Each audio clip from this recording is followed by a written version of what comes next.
Hello everyone, स्वागत है आप सभी का डीपी की क्लास मैथ्स क्लिनिक में। डियर स्टूडेंट्स, जैसा कि आप सभी जानते हैं, हम राम सिंह यादव के 50 पेपर सेट वाली सीरीज को कंटिन्यू कर रहे हैं। तो स्टूडेंट्स, आज के इस वीडियो लेक्चर में हम इसी सीरीज के 5th सेट को सॉल्व करने जा रहे हैं। तो चलिए स्टूडेंट्स, स्टार्ट करते हैं आज के अपने इस वीडियो लेक्चर को।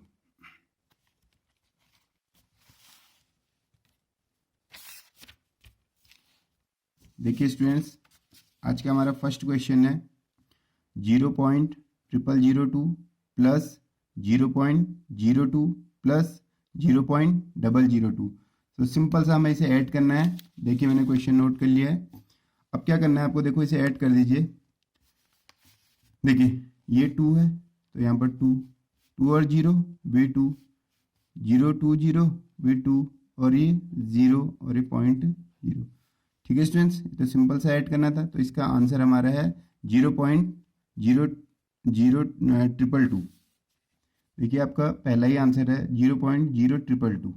ठीक है स्टूडेंट्स, बाकी देखिए आपके और ऑप्शन को देख लीजिए, ये मैच नहीं कर रहे हैं क्योंकि हमारा आंसर क्या था 0.0222। तो यहाँ पर भी देखिए 0.0222। ठीक है स्टूडेंट्स, नेक्स्ट क्वेश्चन देखते हैं। यदि एक गाय 14 मीटर लंबी रस्सी से बंधी है तो वह कितने क्षेत्र तक घास चर सकती है।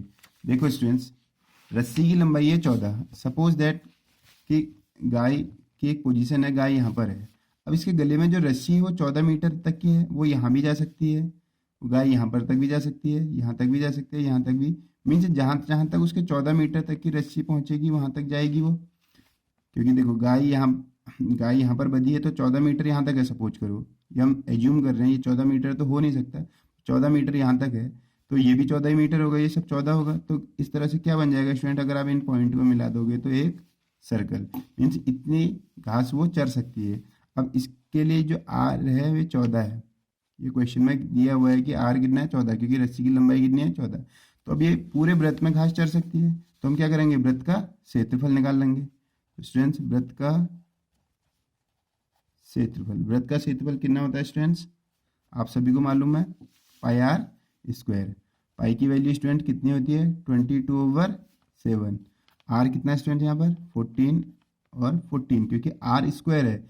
स्क्वायर की मीनिंग है कि आपको 2 बार आर लिखना है, तो 7 से 14 कैंसिल हो जाएगा। तो कितना हो जाएगा स्टूडेंट्स, ये 22 इंटू 14 2 जा 28, और आप इसको मल्टीप्लाई कर लीजिए तो ये आपका आ जाएगा 616 मीटर स्क्वायर। ठीक है स्टूडेंट्स, तो देखिए इस तरह से रस्सी की लंबाई थी हमारी 14 मीटर, तो आर 14 था, तो ये बन गया एक वृत्त। क्योंकि गाय जो है अगर यहाँ पर बंधी है तो यहाँ से 14 मीटर तक पूरा घूम सकती है, तो एक सर्कल बना लेगी। और सर्कल का जो एरिया होता है, वृत्त का जो क्षेत्रफल होता है वो होता है स्टूडेंट्स पाई आर स्क्वायर। पाई की वैल्यू 22/7 होती है, आर हमें गिवन है कि 14 है, तो 14 मल्टीप्लाई बाय 14, 7 से 14 को कैंसिल कर दो 2 टाइम, तो क्या हो जाएगा 22 और 14 2 जा 28, और आप इसको मल्टीप्लाई करेंगे तो ये आ जाएगा आपका 616 मीटर स्क्वायर। चलिए आंसर चेक करते हैं। देखिए स्टूडेंट्स, आपका सेकंड आंसर है 616 स्क्वायर मीटर, मीन्स या मीटर स्क्वायर, आप कुछ भी बोल सकते हो। ठीक है स्टूडेंट्स, अब चलते हैं हमारे नेक्स्ट क्वेश्चन की ओर। देखिए स्टूडेंट्स, हमारा नेक्स्ट क्वेश्चन है, क्या लिखा है स्टूडेंट, देखिए 520 में कौन सी छोटी संख्या का योग करने पर से वह संपूर्ण वर्ग बनता है। स्टूडेंट, इस क्वेश्चन के लिए मैंने आपको पिछले 3 वीडियो से लगातार कह रहा हूँ मैं आपको कि 1 से लेकर 30 तक के स्क्वायर और उनके अंडर रूट आप ध्यान में रखिए। क्योंकि देखो हर जगह मेथड से आप सॉल्व करेंगे तो बहुत टाइम लग जाएगा, तो कुछ चीज़ों को याद करना भी ज़रूरी होता है। मैं ये नहीं कहता हूँ कि मैथ्स को याद करना चाहिए, बट जहाँ पर ज़रूरत है कहीं पर, क्योंकि अगर हमें लगता है कि हमें 5 मिनट लगते हैं किसी क्वेश्चन को पर्टिकुलरली सॉल्व करने में, और उसको अगर कुछ ट्रिक से ध्यान में रह जाए तो हमें उस ट्रिक को भी ध्यान करना चाहिए। तो देखिए जैसे मैं बताता हूँ आपको, मैंने बताया था जैसे 20 का स्क्वायर आपको लर्न होगा, सपोज दैट, तो कितना हो जाएगा स्टूडेंट, ये 20 का स्क्वायर होता है 400, और अगर मैं 21 के स्क्वायर की बात करूँ तो कितना हो जाएगा स्टूडेंट बताइए 441। इसके बाद अगर मैं 22 के स्क्वायर की बात करूँ तो कितना हो जाता है 484। ऐसे ही मैं 23 के स्क्वायर की बात करूँ तो स्टूडेंट कितना होता है ये 529। 24 के स्क्वायर की बात करूँ तो कितना होता है स्टूडेंट 576। अब हमें 25 के स्क्वायर की बात करूँ तो ये होता है स्टूडेंट 625। इसको यहाँ पर लिखने का इस क्वेश्चन से बहुत ज़्यादा कोई मीनिंग नहीं है, पर अगर देखिए अगर आपको ये याद होते हैं तो ये क्वेश्चन कितने आसानी से होता है। अब देखो 520 लिखा है 520, देखो 520 के करीब कौन सा नंबर है इसमें, ये लग रहा है 529 वाला। अब इसमें कह रहा था 520 में कितना जोड़ें कि ये पूर्ण वर्ग बन जाए, आप ही बताओ कितना जोड़ेंगे। 520 है और 529 चाहिए, कितना जोड़ना पड़ेगा स्टूडेंट्स हमें 9। तो हमारा आंसर कितना होगा इसका, बी ऑप्शन है ना स्टूडेंट्स। उम्मीद करता हूँ आपको ये समझ में आया होगा। अगर ये आपको समझ में आ रहा है तो प्लीज़ एक लाइक कर दीजिए। नेक्स्ट देखिए स्टूडेंट्स, नेक्स्ट है हमारे पास a plus B plus C equal to 0। तो हमें बताना है कि a cube plus B cube plus C cube की वैल्यू क्या होगी। देखिए स्टूडेंट्स, एक फॉर्मूला है, अगर आप इसे ध्यान कर लें तो आपका आंसर सीधे से आ जाएगा। a cube plus B cube plus C cube minus 3abc equal to students एक फॉर्मूला होता है।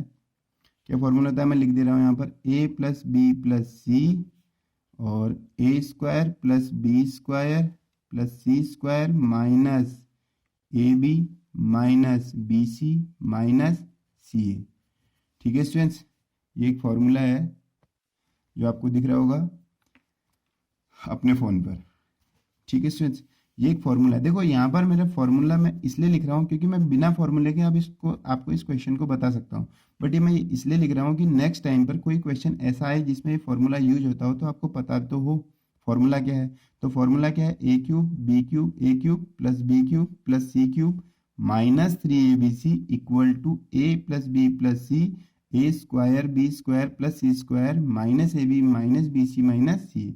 अब क्या हुआ स्टूडेंट, यहाँ पर हमें गिवन है कि a प्लस बी प्लस सी 0 है। इट मीन्स कि ये पार्ट इसका 0 है, a प्लस बी प्लस सी। अगर 0 से किसी चीज़ को हम मल्टीप्लाई करें, इस ब्रैकेट वाली चीज़ को मल्टीप्लाई करेंगे तो स्टूडेंट क्या आ जाएगा हमारा 0।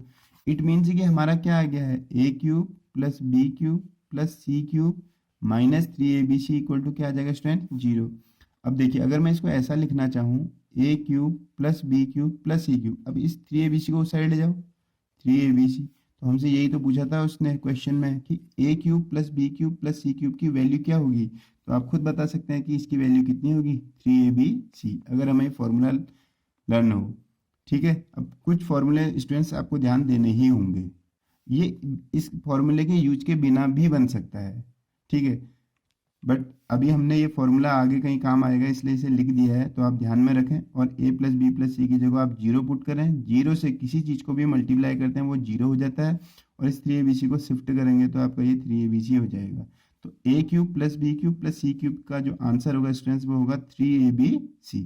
ठीक है स्टूडेंट्स, ओके नेक्स्ट क्वेश्चन की ओर चलते हैं स्टूडेंट। देखिए नेक्स्ट है हमारे पास, देखो एक इक्वेशन है 3x plus 2y equal to 11 और 2x plus 3y equal to 4। देखिए स्टूडेंट्स, हमें इस इक्वेशन को सॉल्व करना है, बट अगर हम थोड़ा सा अपने माइंड का यूज करें तो हम इन्हें बिना सॉल्व करे हुए भी कर सकते हैं, क्योंकि आंसर तो हमें गिवन है, आंसर हमें गिवन है। अब क्या कर सकते हैं, हम यहाँ से x और y की वैल्यू को इसमें रख देते हैं इक्वेशन में। जिस वैल्यू से इक्वेशन सेटिस्फाई हो जाएगी, मीन्स x और y की वैल्यू हम अगर हम LHS में रखते हैं, लेफ्ट हैंड साइड रखते हैं और राइट हैंड साइड आ जाए, इसका मतलब वही आंसर सही है।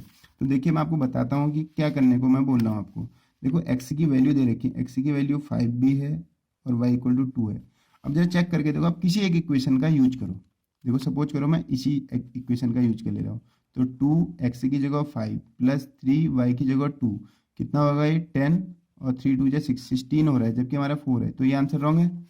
दूसरा देखिए, दूसरा x equal to 3 y equal to 3।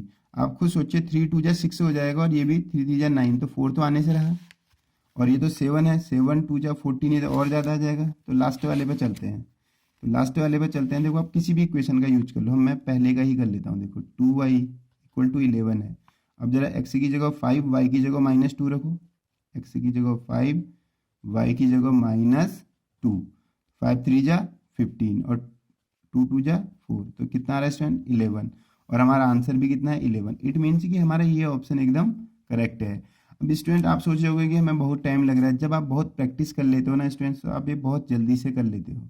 उस टाइम हमें इतना हमारे पास इतना माइंड तो होता है कि हम जैसे इसी को देख रहे थे, ये 7 है, अब 7 टू जा 14 हो गया, अब तो 14 है और बीच में प्लस है, माइनस नहीं है, तो 14 किसी हालत में 4 तो बन नहीं सकता।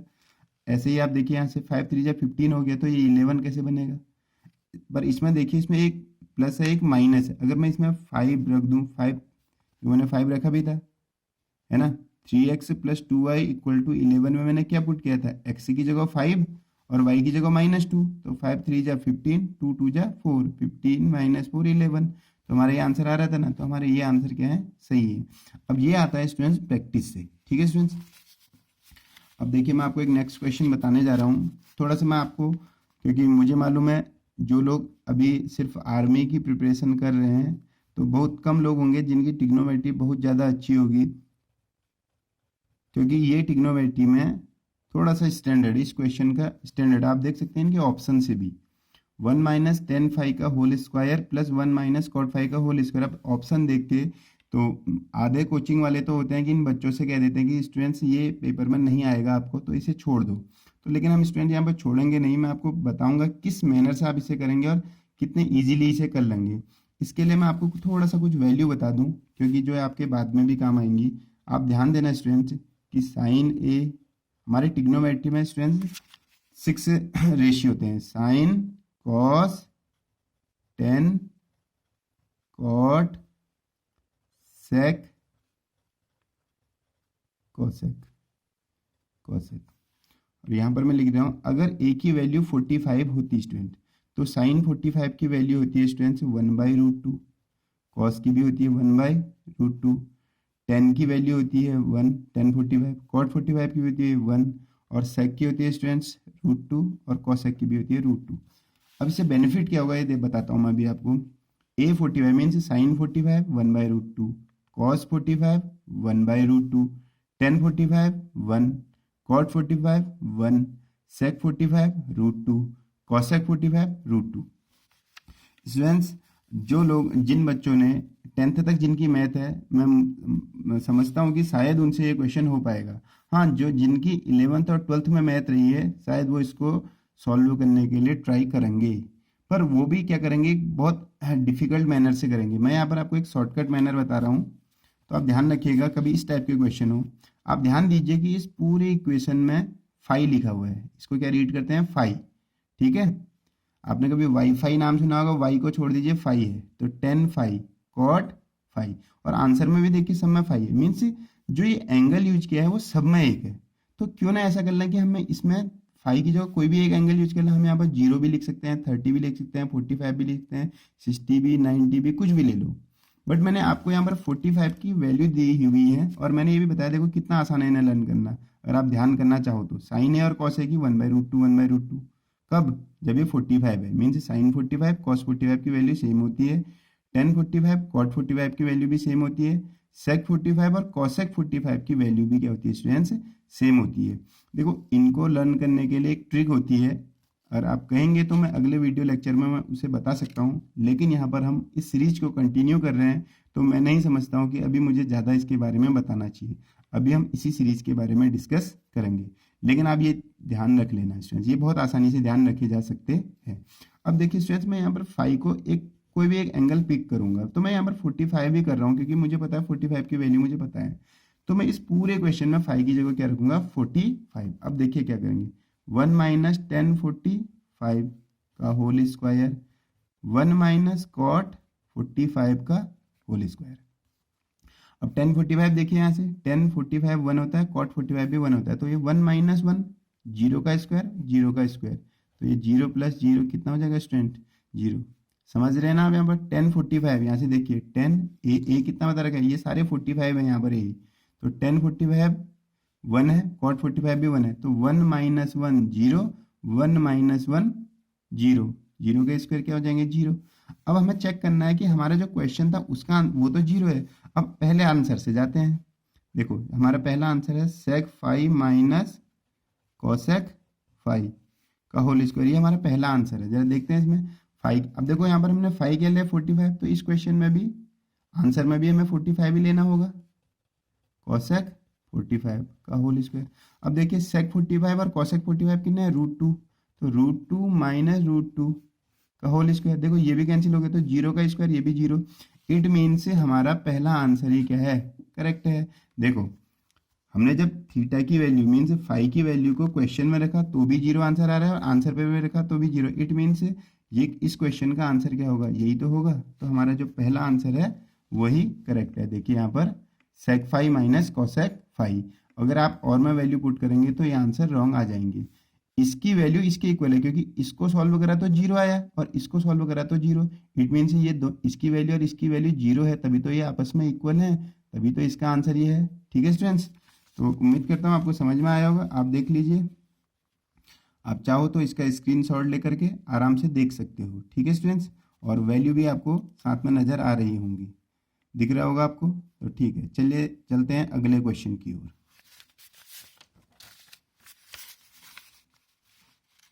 अब देखिए स्टूडेंट्स, अगला है हमारे पास 7th क्वेश्चन की बात करें। यदि x को 6 से मीन्स x को 6 से गुणा करते हैं, तो x को गुणा कर दिया हमने 6 से और 9 घटा देते हैं, तथा x को 4 से गुणा करते हैं और 11 जोड़ देते हैं, 11 और 11 मिला देते हैं, तो दोनों संख्या बराबर हैं। तो ये दोनों बराबर हैं, इनको बराबर कर देते हैं। देखो क्या होगा, 6 से x को गुणा करोगे कितना होगा स्टूडेंट, 6x ऋण 9 मीन्स -9, ये कितना होगा 4x प्लस 11। ठीक है स्टूडेंट्स, अब देखो x वाले को एक साइड और डिजिट को एक साइड। अब देखो जब भी x वाले को लाते हैं इक्वल के, अगर आप एक दूसरी साइड ले जाओगे तो प्लस वाला माइनस, माइनस वाला प्लस, तो ये 4x है, इधर आके कितना हो जाएगा -4x। ऐसे ये 11 है, ये इस साइड शिफ्ट होकर के कितना हो जाएगा 9। देखिए माइनस था, इधर जाके हो गया प्लस, और ये 6 है, इधर आके ये हो गया 4x माइनस का। 6 तो अपनी जगह है, 4x इधर है तो साइन इसका चेंज होगा, ये माइनस, और ये माइनस है तो उधर जाके प्लस। अब आप बताइए कितना होगा स्टूडेंट्स, 6 में से 4 माइनस करो तो 2x, और ये कितना हो जाएगा 20। x की वैल्यू कितनी आ जाएगी स्टूडेंट्स, x की वैल्यू आ रही है हमारी 10, तो देखिए इसका आंसर होगा 10। ठीक है स्टूडेंट्स, अब देखिए स्टूडेंट्स, अब हमारे पास है, मैं दूसरा पेज यूज कर लेता हूँ। अब हमारे पास है यहाँ पर 10 65 माइनस कॉट 25। तो इसके लिए भी मैं आपको स्टूडेंट्स एक ट्रिक बताऊं, आपको इसको कुछ सॉल्व नहीं करना है और आंसर आ जाएगा। जब कभी भी आपके पास ऐसी कोई सिचुएशन हो, जैसे 10 65 अपॉन कॉट 65, सॉरी कॉट 25, या कुछ भी ऐसा कोई भी क्वेश्चन हो, बस ये ध्यान देना इन दोनों को ऐड करके 90 आना चाहिए। देखो 65 और 25 कितना होता है 90। अगर इनमें माइनस का साइन है, बीच में माइनस का साइन है, तो हमेशा आंसर 0 होगा। ठीक है, चाहे यहाँ पर नंबर कुछ और भी हो जाए, मीन्स ये कोई जरूरी नहीं है कि 65 और 25 है। आप यहाँ पर 25, यहाँ 65 हो जाए, मीन्स यहाँ पर कोई नंबर हो, यहाँ पर भी कोई हो, और उसमें बीच में माइनस हो, और लेकिन दोनों का सम 90 हो, मीन्स इन दोनों को जोड़ के 90 हो रहा हो, तो आपका आंसर 0। और अगर ऐसे बट्टे वाला हो, मीन्स ऊपर नीचे जोड़ के तो 90 हो रहा हो, लेकिन ऊपर नीचे हो तो दोनों को काट के सोचना कि 1 आ जाएगा, तो ऐसे क्वेश्चन का आंसर 1 होता है, और ऐसे क्वेश्चन का आंसर हमेशा 0 होता है। और ये ठीक है स्टूडेंट, यहाँ पर सपोज करो 75 होता है और यहाँ पर 15 होता है, तो 75 और 15 कितना होता है स्टूडेंट 90। तो आपको कुछ सॉल्व नहीं करना है, बस बीच में माइनस देखना है, माइनस होते ही 0, लेकिन कब, जब इन दोनों का सम कितना होगा स्टूडेंट्स 90, मीन्स इन दोनों का योग 90 होना चाहिए। 65 और 25 90 है, अगर मैं 75 और 15 लूँ तो वो भी 90 हो जाएगा, तो माइनस आने पर क्या आंसर होगा 0। और अगर ये बट्टे में होता है, सपोज करो यहाँ पर 75 होता है, यहाँ 15 होता है, या यहाँ 15 होता है या यहाँ 75 होता है, लेकिन दोनों को जोड़ के 90 हो रहा है, अगर ये न्यूमरेटर अपॉन डिनोमिनेटर वाली फॉर्म में, मीन्स अंश बट्टे हर वाली फॉर्म में है, तो हमेशा इनका उत्तर 1 आएगा, चाहे यहाँ पर इन दोनों की जगह कोई भी नंबर क्यों ना हो, बस जोड़ के 90 होना चाहिए। ठीक है, यहाँ पर भले 1 हो और यहाँ मीन्स यहाँ पर 1 हो और यहाँ पर 89 हो, तो भी आंसर 1 ही होगा। यहाँ पर 1 और यहाँ 89 हो तो भी आंसर क्या होगा 0, क्योंकि माइनस है, और 89 और 1 कितना होता है 90, है ना स्टूडेंट्स। उम्मीद करता हूँ ये आपको समझ में आया होगा, अगर समझ में आया हो तो कमेंट करके बताइएगा। ठीक है स्टूडेंट्स, कोई फॉर्मूला लर्न नहीं करना है इसके लिए। हाँ, कहीं कहीं पर फॉर्मूले जरूरी हो जाते हैं, वो जरूरी तो नहीं होते हैं, लेकिन हम उस क्वेश्चन को बहुत मेथड से करें, उससे अच्छा है कि सिंपली उसको फॉर्मूले से कर लिया जाए। ठीक है स्टूडेंट्स, अब देखिए मैं आपको अगला क्वेश्चन बताने जा रहा हूँ। देखिए अगला स्टूडेंट्स हमारे पास sine 50 minus sine 70 plus sine 10। अब स्टूडेंट्स ये क्वेश्चन वही बच्चा कर सकता है जिसकी 11th और 12th में मैथ है, जिसकी 10th तक मैथ रही हो। 10th में हमने इतने स्टैंडर्ड के क्वेश्चन देखे ही नहीं थे। तो मैं आपको बता दूं, मैं आपको एक फॉर्मूले का यूज करूंगा। यहाँ पर मैं फॉर्मूला यूज करूंगा sine C minus sine D का एक फॉर्मूला होता है students, 2 cos C plus D upon 2 sine C minus D upon 2। अब स्टूडेंट जो 11th में है, जिसने 11th और 12th में मैथ थी या उससे आगे मैथ रही हो, तो उनको बहुत जल्दी ये समझ में आ जाएगा। लेकिन जिन बच्चों ने 10th तक ही मैथ है तो एक बार समझने की कोशिश करें। मैं यहाँ पर देखो साइन की जगह साइन, सी की जगह कितना लिख रहा हूँ यहाँ पर मैं 50, और डी की जगह कितना लिखूंगा स्टूडेंट 70। तो मेरा ये एक फॉर्मूला बन जाएगा sign C minus sine D. सी की जगह स्टूडेंट 50 है, डी की जगह 70 है, तो इस क्वेश्चन में सी की जगह 50 और डी की जगह 70 रख दीजिए। तो देखो क्या हो जाएगा हमारा, आप इसमें फॉर्मूला अप्लाई करेंगे तो 2 cos C plus D means 50 plus 70 upon 2। ऐसे देखिए sine C minus D it means 50 minus 70 over 2, और प्लस आगे कितना है साइन 10। इसमें तो कुछ करा नहीं है फॉर्मूले में, हमने फॉर्मूला इन दोनों में लगाया है, बस सी की जगह 50 डी की जगह 70, और देखो यहाँ पर हमने 50 प्लस 70 और 50 माइनस 70 कर दिया। अब देखो स्टूडेंट क्या होगा 2 cos, अब ये कितना होता है 70 और 50 120, 120, 120 को 2 से काट दो तो कितना 60 लिख सकता हूँ मैं यहाँ पर। ऐसे देखो साइन 50 में से 70 घटाओगे ऋण 20, 2 से ऋण 20 को काटोगे तो कितना हो जाएगा स्टूडेंट ऋण 10 प्लस साइन 10। ठीक है स्टूडेंट्स। अब देखो 2, अब ध्यान रखना होता है स्टूडेंट, थोड़ा सा फॉर्मूला आपको मालूम होना चाहिए। cos 60 की वैल्यू होती है 1/2, cos 60 की वैल्यू कितनी होती है 1/2, और ये जो माइनस है इसको बाहर ले लेते हैं, ये साइन 10 प्लस साइन 10। देखो 2 से 2 कैंसिल हो गया, अब नीचे क्या बचेगा student minus sine 10 plus sine 10। अब आप ही बताइए, दोनों कैंसिल हो जाएंगे तो आंसर क्या आएगा हमारे पास 0। देखिए बहुत इजी था, सिर्फ एक फॉर्मूले का ध्यान करना था। अब कहीं कहीं पर फॉर्मूले जरूरी हो जाते हैं। अब ये फॉर्मूला मैं इसलिए अप्लाई कर रहा हूँ क्योंकि अगर मैं इसको बेसिक से बताऊँ तो इसमें काफ़ी लेंथी क्वेश्चन हो जाएगा, और 10th वालों ने वो मेथड अभी तक कुछ पढ़े ही नहीं है, क्योंकि 10th में तक तो ये होता ही नहीं था, ये 11th से ही फॉर्मूले स्टार्ट होते हैं। तो कुछ कुछ स्टूडेंट्स आपको ध्यान करना पड़ेगा। ठीक है स्टूडेंट्स, अगर आपको सारे अटैम्प्ट करने हैं तो, और आप देखते रहिए आगे की मैं इस सीरीज को पूरे कंटिन्यू करूंगा, तो आप देखना कि कितने टाइप के क्वेश्चन आते हैं और कैसे उनको करते हैं। अगर आप इनकी प्रैक्टिस रहेगी तो आप इजीली इनको एग्जाम में कर लोगे। ठीक है स्टूडेंट्स, अब नेक्स्ट देखते हैं स्टूडेंट्स। अब देखिए नेक्स्ट क्वेश्चन से पहले भी मैं एक ट्रिग्नोमेट्री का फॉर्मूला बता देता हूँ। इस सीरीज में बहुत सारे ट्रिग्नोमेट्री के क्वेश्चन पूछे गए हैं। तो एक और देखिए, ये 3 इंपॉर्टेंट आइडेंटिटी होती थी जो हमने 10th में पढ़ी है। अभी मैं आपको बताता हूँ, ये 3 है और ये 3 ही हैं, यही इन्हीं से आगे चलता है 11th 12th में। 10th में ये सब नहीं सीखी होती है।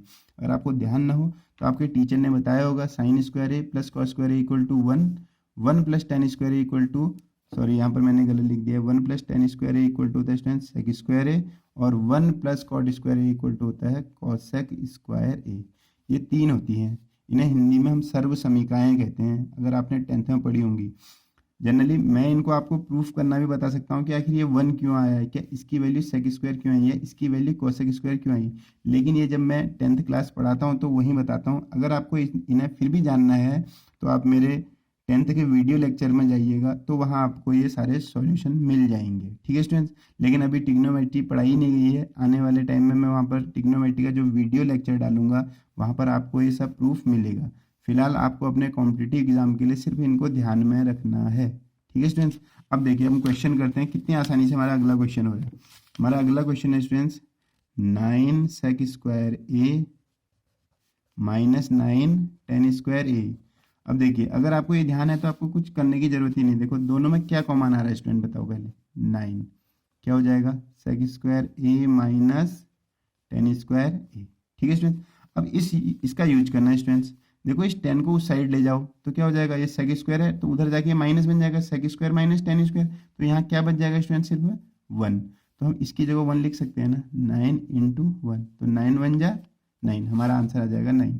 फिर से देखिए ये सेक स्क्वायर है, इस टेन स्क्वायर को उधर ले जाएंगे तो sec square minus tan square हो जाएगा, और यहाँ क्या रह जाएगा 1।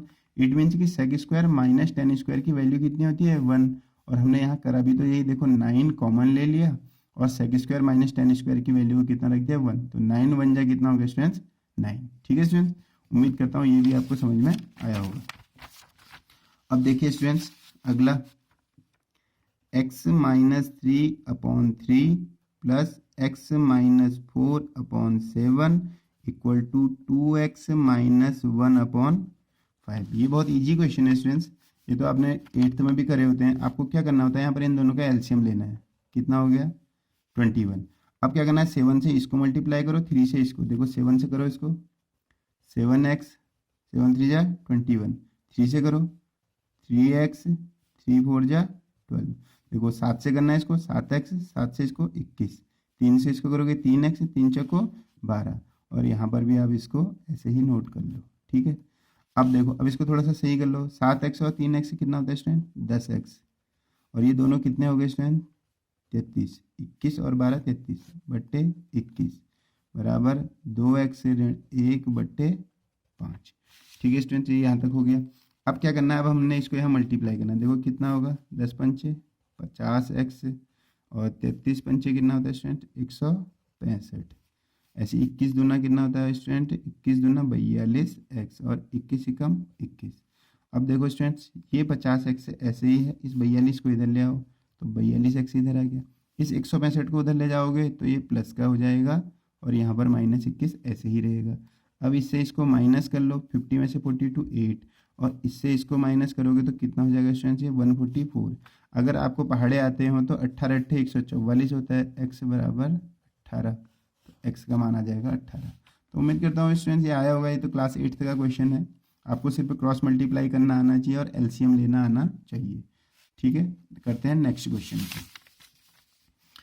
देखिए स्टूडेंट्स अब हमारा नेक्स्ट क्वेश्चन है कि लिखा है 2/5 क्विंटल चावल की कीमत कितनी है स्टूडेंट्स 180 रुपये। अब 2/5 क्विंटल की कीमत है 180 रुपये। आप बताओ 1 क्विंटल की कितनी होगी। अगर मुझे एक बनाना है इसको तो मैं क्या करूँगा, देखो मैं क्या कर रहा हूँ, मैं इसको 5/2 से गुणा कर दे रहा हूँ, दोनों ओर हमने क्या कर दिया 5/2। चाहे तो इससे इसको कैंसिल कर दो, क्वेश्चन वही रहेगा, लेकिन इसको एक बनाने के लिए मैंने 5/2 करा, क्योंकि मैं 5 से 5 काट सकता हूँ, 2 से 2। यहाँ पर जितना भी हो आप उस, अगर यहाँ पर 3/5 होता तो आप 5/3 लिखते, यहाँ पर 10/5 होता तो आप 5/10 लिखते, तो यहाँ पर 2/5 था तो मैंने 5/2 लिखा। अब यहाँ नहीं लिखेंगे तो यहाँ भी लिखेंगे, क्योंकि क्वेश्चन में चेंज नहीं आना चाहिए। तो 1 कुंटल की कीमत कितनी हो गई स्टूडेंट, इतनी, 1 कुंटल की इतनी हो गई। और हमें कितने की निकालनी है 4/6 क्विंटल की। तो आप देखो अब 4/6 से दोनों ओर गुणा कर दो, 4/6 यहाँ भी लगा देते हैं, और जो 4/6 है यहाँ भी लगा देते हैं। अब देखो 6 से कटेगा 30 बार, 2 से कटेगा 2 बार, तो 30 ये हो गया स्टूडेंट, और 5 दूना 10 ये हो गया, तो कितना हो गया स्टूडेंट्स ये हमारा 300 हमारा आंसर हो गया है। ठीक है स्टूडेंट्स, तो उम्मीद करता हूँ ये भी आपको समझ में आया होगा। ठीक है स्टूडेंट, 300 यहाँ पर देखिए हमारा आंसर है 300। अब देखिए स्टूडेंट्स अगला, एक कक्षा में के कुल छात्रों में से इतने प्रताप हाउस में हैं, इतने रंजीत हाउस में हैं, और कुछ शिवाजी हाउस में पढ़ते हैं, बाकी चंद्रगुप्त हाउस में रहते हैं। कक्षा में कुल छात्र, सीधे सीधे ध्यान कर लीजिए, छात्र हैं x। ठीक है, कुल छात्र हैं x। अब टोटल कितने हैं, देखो x/4 तो हैं प्रताप हाउस में, और 3x/10 हो गए हमारे रंजीत हाउस में, और 3x/20 हो गए हमारे शिवाजी हाउस में, और बाकी बच्चे कितने 18।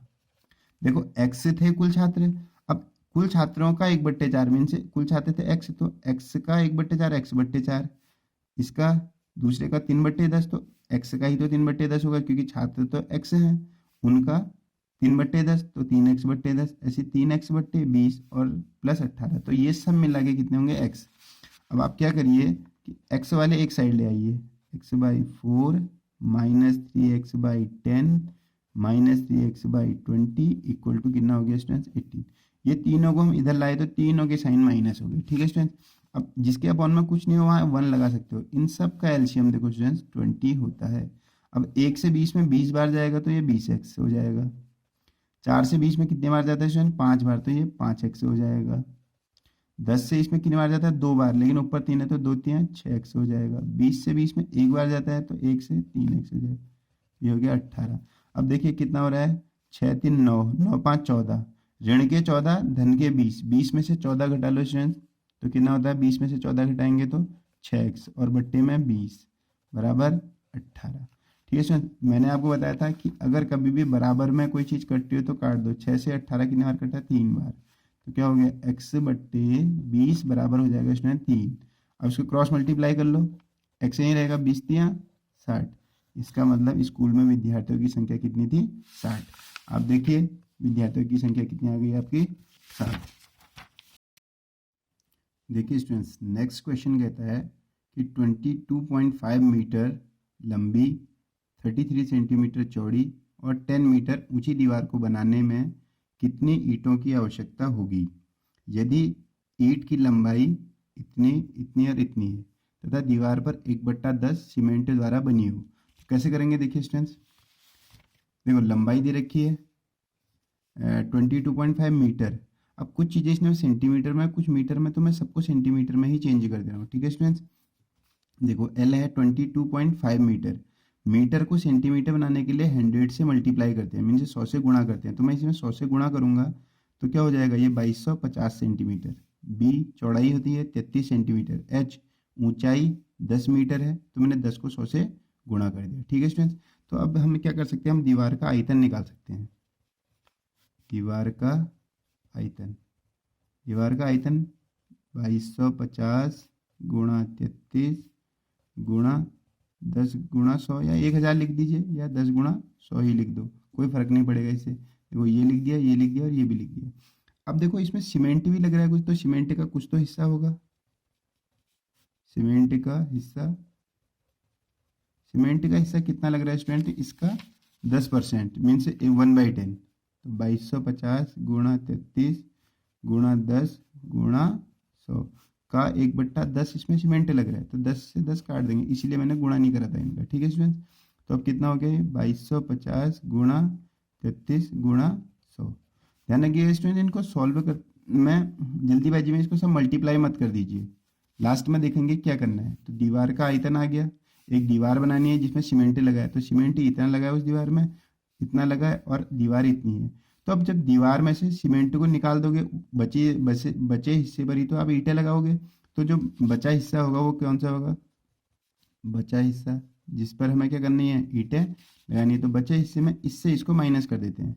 देखो स्टूडेंट्स, 2250 गुणा 33 गुणा 10 गुणा 100, ऐसे क्या माइनस कर देंगे? सीमेंट वाले को, क्योंकि सीमेंट की जगह तो ईंट नहीं लगेंगी ना, वहाँ पर तो सीमेंट लगेगा, तो सीमेंट वाले को माइनस कर दो।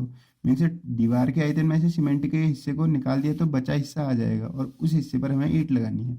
अब इसको क्या करेंगे? इसमें से कॉमन ले लो। देखो 2250 यहाँ भी है, यहाँ भी है कॉमन, 33 दोनों में है, 100 दोनों में है, यहाँ से बचा 10, वहाँ से सब आ गया, तो वहाँ से क्या बचा होगा? 1। तो 2250 गुणा 33 गुणा 100 गुणा 9, इतना रह गया स्टूडेंट से। ठीक है स्टूडेंट, अब कुछ क्वेश्चन में कैलकुलेशन जरूर आती है पेपर में। तो देखो अब इस हिस्से पर ईंट लगानी है, और एक ईंट का आयतन क्या है? देखो 22 15 और 9 है, तो हमको कितनी ईंटें लगानी है? इसके लिए हमें ईंटों की संख्या निकालनी है, ईंटों की संख्या। तो क्या करोगे? एक ईंट के आयतन से इसको भाग दे दोगे, तो 2250 गुणा 33 गुणा 100 गुणा 9, एक ईंट का आयतन कितना है? देखो यहाँ पर 22 15 और 9, इसका मतलब 22 गुणा 15 गुणा 9। ठीक है स्टूडेंट्स, अब आपको क्या करना है? अब आपको इसको सॉल्व करना है। देखो 22 से ना 15 से इसको काट दो, ये कटेगा आपका 150 बार। देखो 11 से इसे काटो 2 बार, 11 से इसे 3 बार, तो ऊपर तो रहा 3, 9 से तो 9 कट गया, ऊपर है गया 100, और नीचे कितना बच गया? 2। देखो 9 से ये कटा 150 बार, 11 से 11 दूना भाई 11 33, और 9 से 9 भी कट गया है। अब क्या बचा ऊपर? ऊपर बचा 3, एक तो बचा यहाँ से 150, यहाँ से 3, यहाँ से 100, और नीचे 2, 2 से इस 100 को भी काट दो 50 बार। तो कितना हो गया? ये 150 दिया, यह हो गया आपका 50 दिया 5, 150 गुणा 150। अब देखो गुणा कैसे करेंगे? 2 जीरो ऐसे ही हो जाएंगे, 15 15 हम 225, इसका मतलब हमारा इतना हुआ, ये इतना ठीक है, यही हमारा देखो आंसर है 225 20। देखो कैलकुलेशन करी है हमने, पर बहुत ज़्यादा कैलकुलेशन नहीं करी, हमने सिर्फ लिखा है, सॉल्व कहीं नहीं किया है। देखो सॉल्व हमने सिर्फ यहाँ पर किया था और हमारे यहाँ आ गया आंसर। थोड़ा सा इसको समझ लेना कि दीवार का आयतन, उसमें कुछ सीमेंट लगा है तो सीमेंट का हिस्सा निकाल लो और दीवार के आयतन में से सीमेंट के आयतन को माइनस कर दो, तो ये जो आंसर आएगा। अब कितनी ईंटें लगेंगी, क्योंकि इस सब में लगानी है, तो एक ईंट के आयतन से भाग दे दो इस पूरे को, एक ईंट के आयतन से भाग दिया तो हमारा आ गया है 22,500, तो इतना ही हमारा आंसर होगा। देखो 22,500। चलिए अब करते हैं नेक्स्ट क्वेश्चन को। देखिए स्टूडेंट्स, अब क्या लिखा है, एक पार्क की लंबाई चौड़ाई का अनुपात, देखो ये एक पार्क है, इसकी लंबाई चौड़ाई का अनुपात 3:1 है। पार्क की परिधि 320 है। देखो परिधि कितनी है इसकी परिधि है स्टूडेंट्स 320। अब देखो अनुपात में ये 3 के हिस्से में है, ये 3, ये 1 और ये 1, क्योंकि 3:1 है तो लंबाई 3 चौड़ाई 1, लंबाई 3 चौड़ाई। अब परिधि क्या होती है, इन सबका योग। अनुपात में योग कितना है स्टूडेंट, 3 3 6 7 8, अनुपात में योग है 8 और मीटर में योग है 320, मीन्स 8 अनुपात को ये 320 कहता है, तो एक अनुपात को निकाल देते हैं, तो एक अनुपात को कहेंगे हम 40, क्योंकि 8 से ये 40 बार कट जाता है। ठीक है स्टूडेंट्स, अब देखो अगर हम मेन आंसर निकालें अपना, तो इसका मतलब है कि ये एक अनुपात है तो ये 40 है, यहाँ पर ये भी 40 होगा, ये 3 है तो 4 बार, इसका मतलब 120 होगा, 120 होगा। एक्चुअल में ये है इसका आंसर, मीन्स लंबाई चौड़ाई अब आ गई। पहले हमारे पास अनुपात में थी, अनुपात में कितनी थी, 3 3 6 7 8, 8 अनुपात में थी, लेकिन मीटर में 320 थी। 8 से 320 को जब आपने कट कर दिया तो 8 से एक बार कटोगे, 8 ये 40 बार, तो एक अनुपात कितने के बराबर है, 40 का, तो 3 अनुपात कितने के बराबर होगा, 120, ये एक कितने के बराबर, 40। अब हमें पूरा मेजरमेंट हमारे पास आ गया। अब वो कह रहा है हमसे, देखो पार्क के भीतरी दीवार की ओर 2 मीटर चौड़ा एक रास्ता बनाना है, मीन्स रास्ता बनाना है 2 मीटर चौड़ा। देखो रास्ता बना देते हैं, कहने वाला ये भी 2 है, ये भी 2 है, ऐसे ये भी 2 होगा और ये भी 2 होगा। अब देखो अगर ये 2 होगा, ये 2 होगा, तो 2 इधर से 2 इधर से 4 हट गया, 2 इधर 2 इधर 4 हट गया, तो 120 में से 4 घटा दो, ये 116 हो गया होगा। ऐसे 2 यहाँ से होगा, 2 ऊपर को, 2 और 2 4 यहाँ भी हटा दोगे, ये 40 है तो अंदर कितना हो जाएगा, 40 में से 4 घटा दोगे तो हमारा हो जाएगा स्टूडेंट 36। अब हमें क्या करना है, हमें रास्ता बनाने के लिए लागत निकालनी है, तो क्या करते हैं, बड़े वाले के से छोटे वाले को माइनस कर देते हैं, मीन्स बड़े से के क्षेत्रफल से छोटे के क्षेत्रफल को जब माइनस कर देंगे तो बीच वाला ही तो रहेगा, तो इसलिए हम लिख देते हैं रास्ते का क्षेत्रफल। जो रास्ते का क्षेत्रफल होगा स्टूडेंट्स कितना होगा, बड़े का कितना होगा, बड़े का क्षेत्रफल होगा लंबाई गुणा चौड़ाई, 120 गुणा 40 बाहर वाले का, अभी अंदर वाला माइनस कर दो, 116 गुणा कितना हो जाएगा हमारे पास 36। अब इसको आसानी से गुणा कर सकते हो, 2 जीरो है तो 2 जीरो लिख दो, बार चक्को कितना हो गया स्टूडेंट 38। अब इसको आपको गुणा करना ही पड़ेगा, इसके लिए कोई शॉर्टकट नहीं है, तो मैं आपको लिख देता हूँ, ये आएगा इसको गुणा करके, और जब इसको माइनस करोगे स्टूडेंट तो ये आ रहा है हमारा 624 मीटर स्क्वायर। तो ये रास्ते का जो है आंसर वो 624 है। अब लेकिन हमें लागत निकालनी है किसके हिसाब से, 1.5 के हिसाब से, तो 1.5 का मतलब है हम यहाँ पर लागत निकाल सकते हैं 624, 1.5 को स्टूडेंट हम 3/2 भी बोलते हैं, हमें 1.5 दे रखा है, हमने 3/2, 2 से 3 को भाग दोगे तो 1.5 ही तो आएगा, 2 से इसको काट दो, जब इसको काटोगे तो कितने बार कटेगा 312, और गुणा 3 से गुणा कर दोगे इसमें तो ये कितना आ जाएगा हमारा 900। देखो 3 दूना 6, 3 एकम 3, 936। तो इस तरह से देखिए आपका ये पहला आंसर है 936, इस तरह से आपका ये पहला आंसर हो जाएगा। तो हमारा ये पार्ट मैथ्स का कंप्लीट हो गया। अब देखिए थोड़ा सा रीजनिंग वाले पार्ट को कर लेते हैं। रीजनिंग के पार्ट में हमारा पहला जो क्वेश्चन है स्टूडेंट, देखिए पहले क्वेश्चन में कहता है 46 में हमें एक सीरीज दे रखी है स्टूडेंट्स 33, 28, 24, 19, 18। तो कहता है बताओ इसमें क्या डिफरेंस है, मीन्स यहाँ पर क्या आएगा, कहता है श्रृंखला में रिक्त स्थान पर क्या आएगा। अब देखो इनका अंतर कितना है स्टूडेंट, इनका अंतर लग रहा है 5 का, इसका अंतर कितने का आ रहा है 4 का। अगर मैं इसी सीरीज को देखूँ तो इसमें अंतर आना चाहिए 3 का, और 3 का अंतर आएगा तो 24 में से 3 घटाओगे 21, तो देखो 3 का, अब यहाँ 2 का आना चाहिए, देखो आ भी रहा है 2 का, और यहाँ आना चाहिए 1 का, तो इट मीन्स यहाँ पर कितना आ जाएगा स्टूडेंट्स 21, सीधे से आंसर हो गया। ठीक है स्टूडेंट्स, अब देखिए नेक्स्ट क्वेश्चन को देखो। नेक्स्ट क्वेश्चन में क्या दिया है, निम्न प्रश्न में 3 शब्द दिए गए हैं जो पहले 2 शब्दों में से किसी न किसी रूप से संबंधित हैं। इसी आधार पर तीसरे शब्द का संबंध दिए गए विकल्पों में से छांटना है। देखो धागे से क्या बनता है, कपड़ा, तार से क्या बनेगा, तार से बनेगी जाली, तो इसका आंसर सीधे हो गया। ठीक है स्टूडेंट्स, अब इसके बाद देखिए नेक्स्ट क्वेश्चन। नेक्स्ट क्वेश्चन में क्या दिया हुआ है, देखो अंग्रेजी वर्णमाला को यदि विपरीत क्रम में लिख दिया जाए तो बताइए कि कौन सा अक्षर आपके बाएं 17वें से बाएं 15वां होगा। देखो विपरीत क्रम में लिख दिया, अब अगर इसके अकॉर्डिंग जाए तो देखो क्या लिखेंगे, ये कह रहा है कि अंग्रेजी वर्णमाला को यदि विपरीत क्रम में लिख दिया जाए तो कौन सा अक्षर आपके बाएं से, अब हमारा बाएं कौन सा होता है स्टूडेंट, हमारा बाएं यहाँ से होगा, क्योंकि ये हमारा है, ये राइट है, ये लेफ्ट है, तो हमारे बाएं से हमें हमारे बाएं से कौन सा करना है, हमें हमारे बाएं से 17वां, तो यहाँ से देखोगे 17वां होता है जे, आप काउंट कर लेना, जे वाई से 17वां हो जाएगा। से हमें 15वां लाना है, तो फिर 15वां बाई की ओर को लाना है, तो यहाँ को 15वां लाओगे तो आपका हो जाएगा वाई, और हमारा वाई आंसर हो जाएगा। अब देखिए स्टूडेंट्स, आप ABCD तो आप याद नहीं कर पाओगे ऐसे, या आप बना भी सकते हो, लेकिन आपके पास एक और बढ़िया तरीका मैं बताता हूँ, आपको कुछ नहीं करना पड़ेगा, सीधे आंसर आ जाएगा। कैसे, देखो जब भी आपको बाएं से बाएं दे या दाएं से दाएं दे तो माइनस कर लेना, मीन्स 17 में से कितना माइनस कर लो, 15। क्या कहा मैंने, जब भी बाएं से बाएं हो तो माइनस करना है, दाएं से दाएं हो तो भी माइनस करना है, तो 17 में से 15 घटा लो स्टूडेंट, कितना आता है 2। तो यहाँ से देखो दूसरा कौन सा है, पहला दूसरा, हमें बाएं से ही तो बताना था, है ना, तो दूसरा अक्षर है हमारा, तो दूसरा अक्षर क्या होगा हमारा वाई, तो तब भी तो वाई आ रहा है, तो सीधे से आंसर कर सकते हैं। ठीक है स्टूडेंट्स, देखिए स्टूडेंट्स हमारा नेक्स्ट क्वेश्चन है, यदि x तथा y भाई हैं, देखो x और y क्या है, भाई हैं, तो दोनों में प्लस साइन, क्योंकि मेल के लिए प्लस लिखूंगा और फीमेल के लिए माइनस। ठीक है स्टूडेंट्स, x की बहन z है, अगर इसकी बहन z है तो z के ऊपर क्या लिख देंगे हम, निगेटिव, तो क्या हो गया स्टूडेंट्स, x और y भाई थे, x की बहन z थी, तो ये आपस में क्या हो गए, सारे भाई बहन हैं। ठीक है स्टूडेंट्स, ये भाई बहन है। इसके बाद लिखा है Q का भाई P है, अभी तो Q की हमें कोई नॉलेज नहीं है, तो आगे पढ़ते हैं। और Y की बेटी Q है, अब देखो Y की बेटी जो है वो Q है, Y की बेटी क्या है, Q है, तो Q की बेटी, अगर Y की बेटी है Q तो Q के ऊपर क्या लिख दिया हमने, माइनस, क्योंकि ये फीमेल है। अब हमें पता चल गया, देखो Q का भाई P है, तो Q का भाई जो है P है, ये हो गया हमारा प्लस।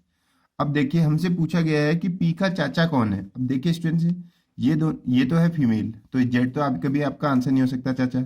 अब रहे एक्स और वाई, अब देखो वाई के ये दोनों बच्चे हैं, इसका मतलब वाई इनका पापा है या इनका फादर है, तो वाई इनका फादर है, तो इनके जो पिताजी हैं उनके भाई ही तो इनके चाचा होंगे इन दोनों के, लेकिन तो पी के चाचा कौन होंगे, आप खुद बता सकते हो, पी के चाचा होंगे एक्स, होंगे नहीं होंगे, क्योंकि वाई के 2 बच्चे हैं, एक लड़का एक लड़की, और वाई के बच्चे हैं, तो वाई का जो भाई होगा इनका वो चाचा होगा, तो पी के चाचा कौन होंगे स्टूडेंट्स, एक्स। ठीक है स्टूडेंट्स, उम्मीद करता हूँ ये क्वेश्चन भी आपको समझ में आया होगा। चलिए नेक्स्ट क्वेश्चन की ओर चलते हैं। नेक्स्ट क्वेश्चन लिखा है, देखिए स्टूडेंट्स, यदि दक्षिण पूर्व पूर्व बन जाता है, उत्तर पश्चिम पश्चिम बन जाता है, दक्षिण पश्चिम दक्षिण बन जाता है तथा इसी प्रकार अन्य भी परिवर्तित होते हैं, तो उत्तर क्या बन जाएगा। देखिए स्टूडेंट्स, मैंने एक डायग्राम बना रखा है, यहाँ पर आपको दिख रहा होगा। तो हमसे कहा है कि जो दक्षिण पूर्व है वो पूर्व बनता है।